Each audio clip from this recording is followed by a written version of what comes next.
You got a friend in me. You got a friend in me. Oh, hello there. I am Max Holland 93. I come in peace.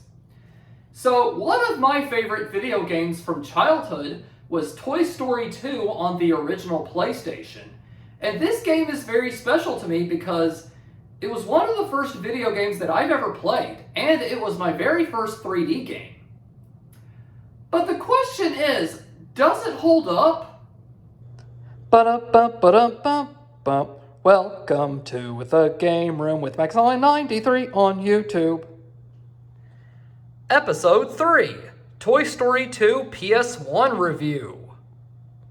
Toy Story 2 Buzz Lightyear to the Rescue is a 3D platform video game released in 1999 that was published by Pixar and Disney Interactive and developed by Traveller's Tales. It was based on the movie Toy Story 2, released the same year, 1999, which in turn was a sequel to Toy Story, which was the first fully computer animated feature film. Now, both of the first two Toy Story movies really need no introduction because of how popular they are. But all you really need to know about Toy Story is it's basically about toys coming to life when humans aren't present, and more specifically, it's about a cowboy toy and an astronaut toy who were once rivals because the astronaut toy basically replaced the cowboy toy as a kid's new favorite toy. But after a turn of events, both toys become friends. So this game was released for the PlayStation, Nintendo 64, PC, and Sega Dreamcast. And Traveller's Tales actually has a history with developing games based on Pixar property, including they previously did an A Bug's Life game for PlayStation and Nintendo 64 in 1998. And before that, they developed a game based on the first Toy Story in 1995 for the Sega Genesis and the Super Nintendo. So I got the PlayStation version and the Nintendo 64 version. I got both versions in my retro game collection. But for this review, I'm going to be focusing primarily on the PlayStation version because it's the version from my childhood.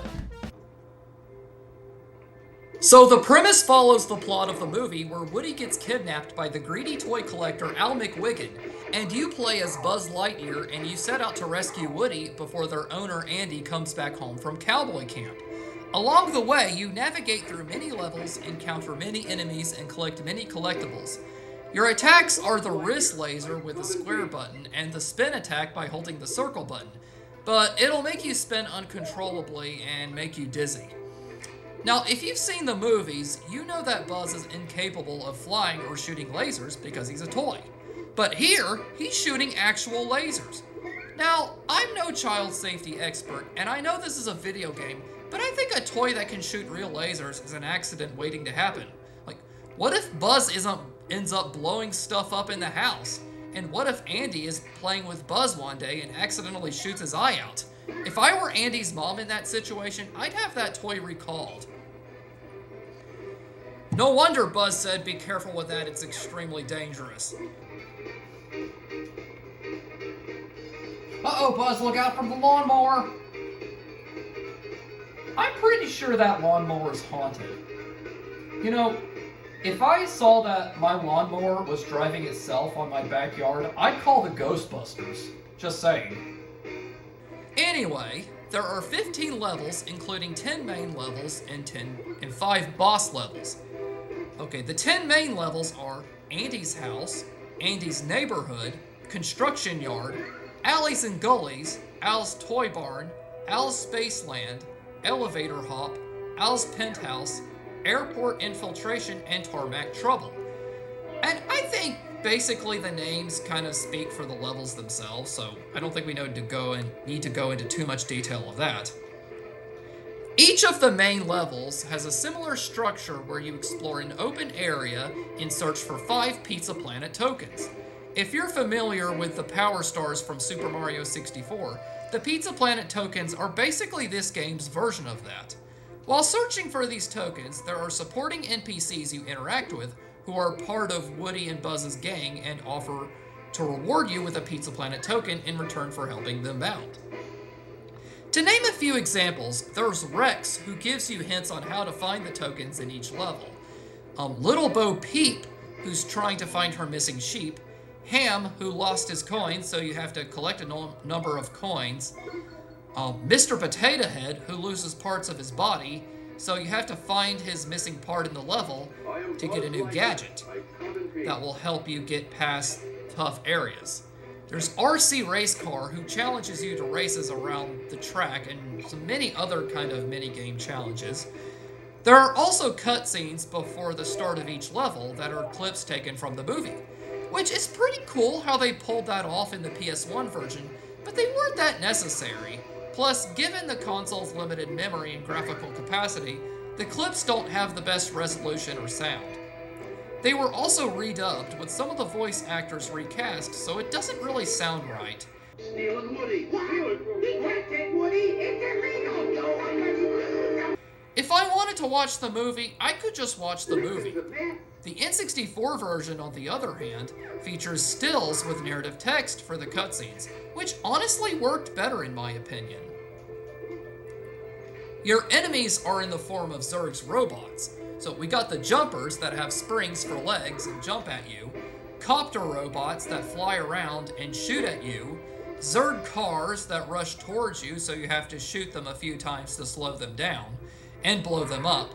And then we got the Zurg soldiers that have shields that block your lasers so you have to use your spin attack. The Zurg soldier is basically like the Iron Knuckle from Zelda 2. Oh man, I hate the Iron Knuckle. There are many other enemies, but those are just a few examples.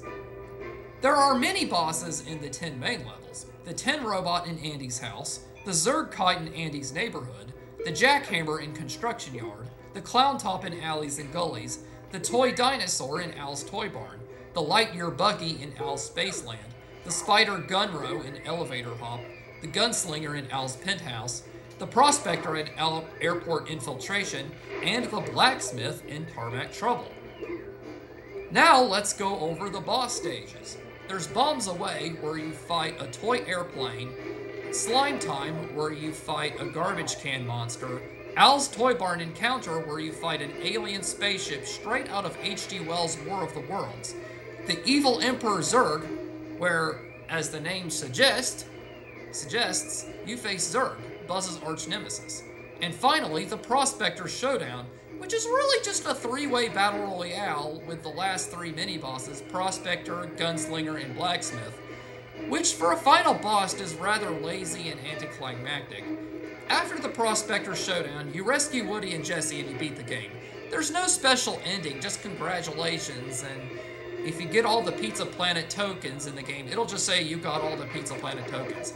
Also, as I'm writing this and recording this, for some reason, I just can't stop saying Pizza Planet tokens. Pizza Planet tokens, Pizza Planet tokens, Pizza Planet tokens. Okay, enough of that. So that's basically the Toy Story 2 game in a nutshell. But what do I think of the game overall?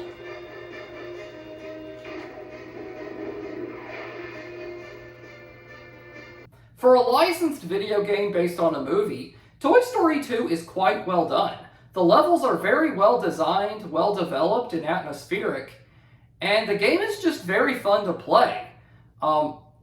Playing the game, I like to imagine myself as the Buzz Lightyear toy, exploring the big human world, while fighting evil Zurg robots, and collecting collectibles and helping out my allies, etc.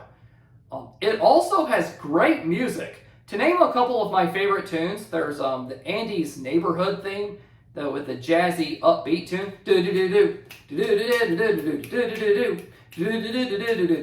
And another one of my favorites is the the epic mini boss theme.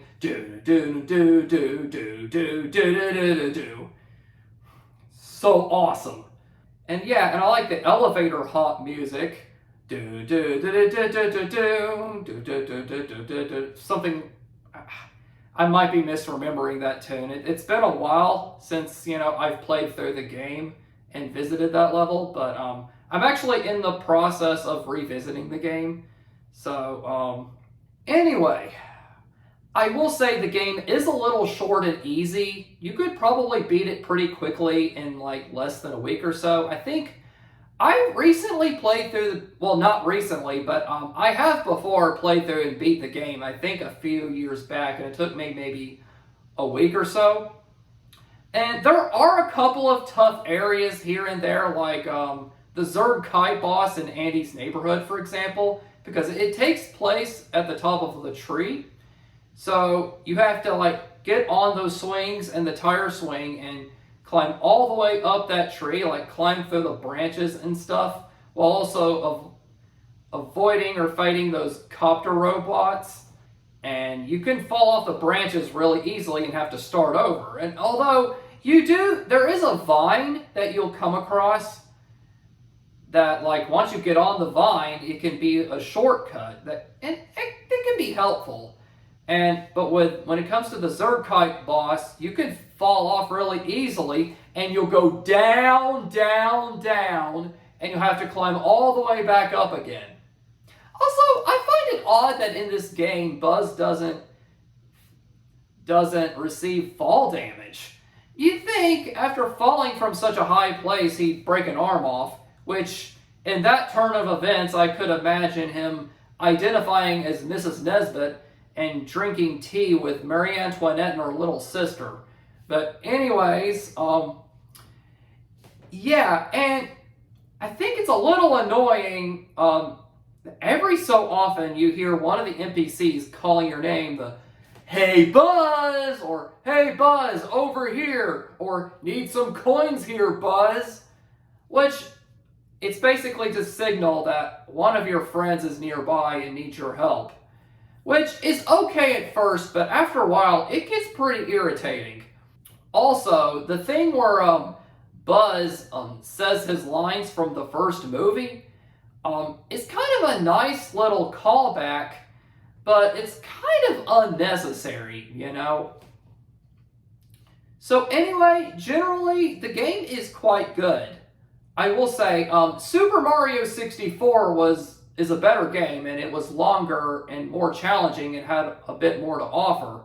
I don't know. I think Mario 64, which this game borrows quite heavily from, is a superior game in about every way, shape, and form. But for what it is, Toy Story 2 is quite good. And I have fond memories playing it as a kid, and I still revisit it from time to time, and I'd say it still holds up. And that's why I give Toy Story 2, Buzz Lightyear to the Rescue, a 4 out of 5 Pizza Planet tokens. So have you played the Toy Story 2 game? What are your thoughts on it? What was your experience? How would you rate it out of 5 Pizza Planet tokens? Let me know in the comments down below. And if you enjoyed this video, remember to like, comment, subscribe, and I'll see you next time.